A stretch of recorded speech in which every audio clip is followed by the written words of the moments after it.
अत्यंत कर्मठ, लगनशील, जुझारू, सहज और सरल मुख्यमंत्री छत्तीसगढ़ को मिले हैं। मुख्यमंत्री जी के नेतृत्व में और विशेषकर कृषि और ग्रामीण विकास के लिए भी जो मेरे पास माननीय प्रधानमंत्री जी ने मुझे काम दिया है, जिनका, चाहे विजय जी हो चाहे रामविचार जी हो, बहुत बेहतर काम कर रहे हैं। मित्रों, आपको ध्यान होगा, मोर आवास मोर अधिकार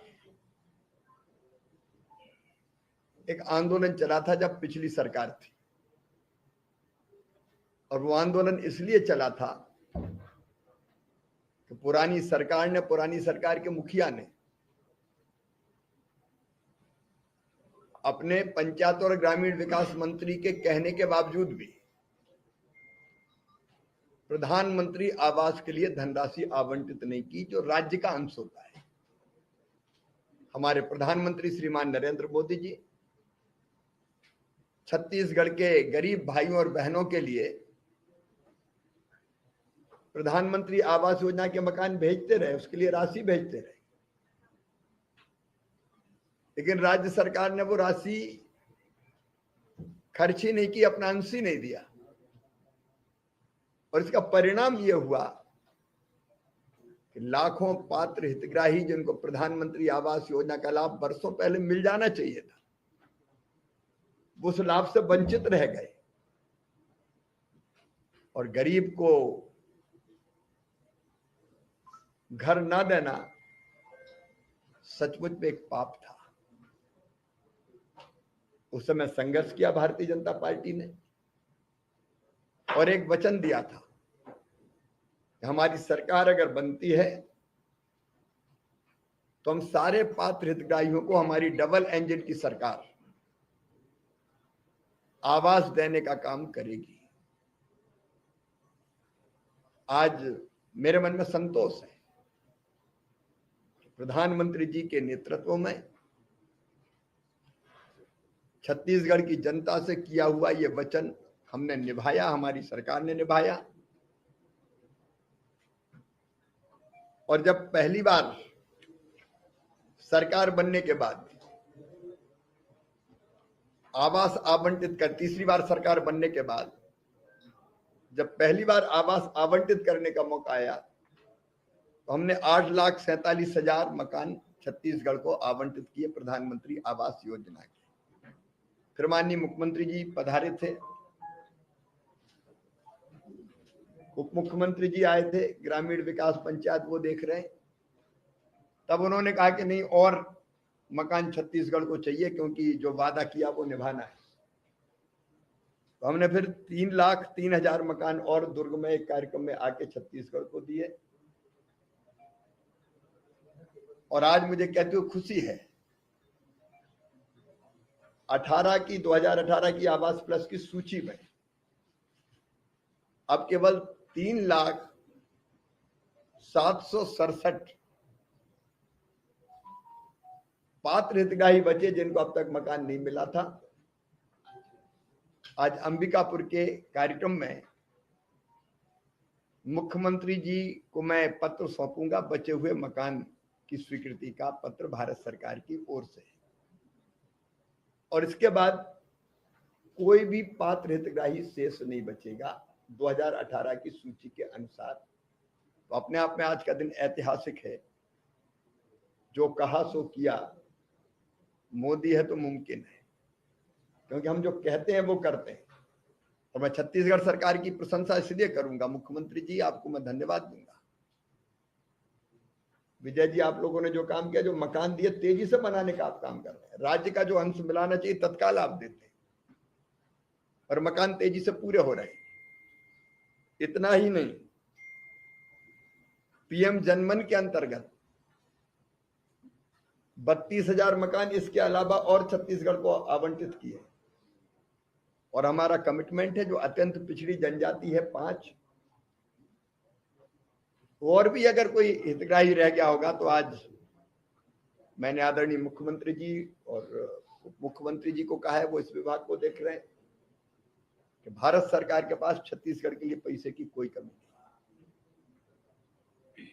हमने जब पिछली बैठक में माननीय मुख्यमंत्री जी आए थे दिल्ली और ये कहा कि नक्सल प्रभावित जो परिवार है उनके लिए, सूची में नाम नहीं है, तो उनके लिए भी अलग आवास की कुछ व्यवस्था होनी चाहिए ताकि हम देख के उन पीड़ित परिवारों को और आत्मसमर्पित जो हमारे साथी या नक्सलवाद का रास्ता छोड़ा उनके लिए भी मकान दें। तो 15,000 मकान उसके लिए भी हमने आवंटित किए और उनके भी मकान आपने स्वीकृत करके बनाना प्रारंभ कर दिए। और केवल इतने ही नहीं, पुरानी सरकार के मुख्यमंत्री ने तत्काल एक मुख्यमंत्री आवास योजना के नाम से योजना बना दी और मकान पूरे बनाए भी नहीं, अधूरे पड़े थे। मैं आपकी संवेदनशीलता को विष्णु जी बहुत बधाई देता हूं संवेदनशीलता के लिए कि वो मकान भी आप पूरा करने का काम कर रहे हैं। तो जो हमारे भाई और बहन कच्चे मकानों में रहते थे उनके लिए आवास का एक महायज्ञ चला और यहीं नहीं रुकेंगे हम। नया सर्वे हमने फिर चालू कर दिया। कई बार 2018 की आवास प्लस की सूची से नाम छूट गए थे, ऐसा मुख्यमंत्री जी ने, ग्रामीण विकास मंत्री जी ने बताया। जो वंचित रह गया उनको वंचित नहीं रहने देंगे और इसलिए आवास के लिए नया सर्वे हो रहा है। उस सर्वे में भी जो संख्या आ रही है उसका एक बार फिजिकल वेरिफिकेशन करके और आगे भी मकान आवंटित किए जाएंगे। मैं आवास में छत्तीसगढ़ सरकार ने जो अत्यंत उत्तम काम किया है उसके लिए मैं सरकार को बहुत बहुत बधाई देता हूं। एक बात और कही थी आवास के संदर्भ में कि मनरेगा के अंतर्गत पिछले साल 3,355 करोड़ रुपया छत्तीसगढ़ को मिले थे। इस बार फिर लेबर बजट आया तो माननीय मुख्यमंत्री जी ने कहा कि लेबर बजट को रिवाइज कीजिए, थोड़ा कम लग रहा है हमको छत्तीसगढ़ की आवश्यकता को ध्यान में रखते हुए। तो आज मैंने आश्वस्त किया छत्तीसगढ़ के लेबर बजट को फिर से रिवाइज किया जाएगा ताकि मकान बनाने के लिए जो हम मनरेगा की राशि देते हैं वो भी पर्याप्त सरकार के पास यहाँ रहे। मिशन अमृत सरोवर पे भी लगातार काम चल रहा है। यहाँ 2,900 अमृत सरोवरों का पहले निर्माण हुआ, अब 192 नए स्थलों का फिर चयन हुआ। एक और वाटर सेट की हमारी स्कीम है जिसमें पुरानी जल संरचनाओं को ठीक करना और नई बनाना पानी रोकने के लिए, चेक डैम, स्टाप डैम, बोरी बंधान, उसके अंतर्गत भी छत्तीसगढ़ को हम राशि देने का काम कर रहे हैं। और उसके साथ ही प्रधानमंत्री ग्रामीण सड़क योजना, प्रधानमंत्री ग्राम सड़क योजना के अंतर्गत छत्तीसगढ़ ने अब तक 42,671 किलोमीटर सड़कों का निर्माण किया है, 447 पुल बनाए और जनमन योजना के अंतर्गत भी सबसे ज्यादा देश में अगर सड़कें किसी को दी है तो भारत सरकार ने छत्तीसगढ़ को दी है। 715 सड़कें, 1,698 करोड़ 92 लाख रुपए की राशि की, उनका निर्माण कार्य अलग चल रहा है। नक्सल प्रभावित इलाकों में वहां निर्माण का काम अलग चल रहा है सड़कों का, लेकिन बीच में एक कमी रह गई थी पुलों की। फर्स्ट फेज की जो सड़कें बनी, आज मेरा ध्यान आकर्षित किया है माननीय मुख्यमंत्री जी ने, ग्रामीण विकास मंत्री जी ने, क्योंकि वो पुल रह गए थे उस समय नक्सल प्रभावित मामला ऐसा था कि पहले सड़क बना लो फिर पुल देखेंगे। उन पुलों के निर्माण के बारे में भी हम फैसला करेंगे ताकि सड़क यहां बने तो कंप्लीट बने और नई सड़कें प्रधानमंत्री ग्राम सड़क योजना के चौथे चरण में वो भी आपने चिन्हित कर ली है, तो उन सड़कों के लिए भी यहां राशि स्वीकृत करने का काम हम लोग करेंगे। एक और काम जिसके लिए मैं छत्तीसगढ़ सरकार को बधाई देता हूं वो है आजीविका मिशन का। यहाँ महिला सेल्फ हेल्प ग्रुप बहुत अच्छा काम कर रहे हैं। 2,71,000 स्वयं सहायता समूह में 29 लाख बहनें जुड़ी हुई है। और मुझे प्रसन्नता है कि उनमें से 4,32,000 बहनें लखपति दीदी बनाने का आपने लक्ष्य लिया है और उसको तेजी से प्राप्त करने का काम आप कर रहे हैं। समावेशी आजीविका में भी जो छत्तीसगढ़ ने काम किया था वो अभिनंदनीय है। इस साल 2 लाख दीदियों को लखपति दीदी बनाना था, लेकिन छत्तीसगढ़ ने ये जो मैंने 4,32,000 बनाए ये 26 तक का लक्ष्य था, लेकिन इसी साल 3,23,000 दीदियां लखपति दीदी बन चुकी है। ग्रामीण विकास के अलग अलग क्षेत्रों में छत्तीसगढ़ बहुत अच्छा काम कर रहा है। एक छत्तीसगढ़ राज्य ने किसान आईडी बनाने में भी बहुत अच्छा काम किया। 24 लाख किसानों की फार्मर आईडी बन चुकी है। यहाँ अलग अलग योजनाओं की मैं विस्तार से चर्चा नहीं करूंगा, लेकिन कृषि के क्षेत्र में छत्तीसगढ़ बहुत उल्लेखनीय प्रगति कर रहा है। यहाँ उत्पादन बढ़ाने का मामला हो या फल और सब्जियां उत्पादित करने का मामला हो, धान का कटोरा तो है ही छत्तीसगढ़, बेहतर काम हो रहा है। और इस साल विभिन्न योजनाओं के अंतर्गत हमने तय किया कि छत्तीसगढ़ को कृषि विस्तार योजना पर उपमिशन हो, राष्ट्रीय सुरक्षा पोषण मिशन हो, बागवानी विकास के लिए मिशन हो, राष्ट्रीय खाद्य तेल मिशन हो, डिजिटल कृषि मिशन हो, बांस मिशन हो। इसके लिए 305 करोड़ 65 लाख रुपया स्वीकृत किए हैं। और कृषि विकास योजना पर ड्राप, मोर क्रॉप, मैकेनाइजेशन, इन सब के लिए भी 215 करोड़ रुपया 3 लाख रुपए 215 करोड़ 3 लाख रुपए का बजट स्वीकृत किया है।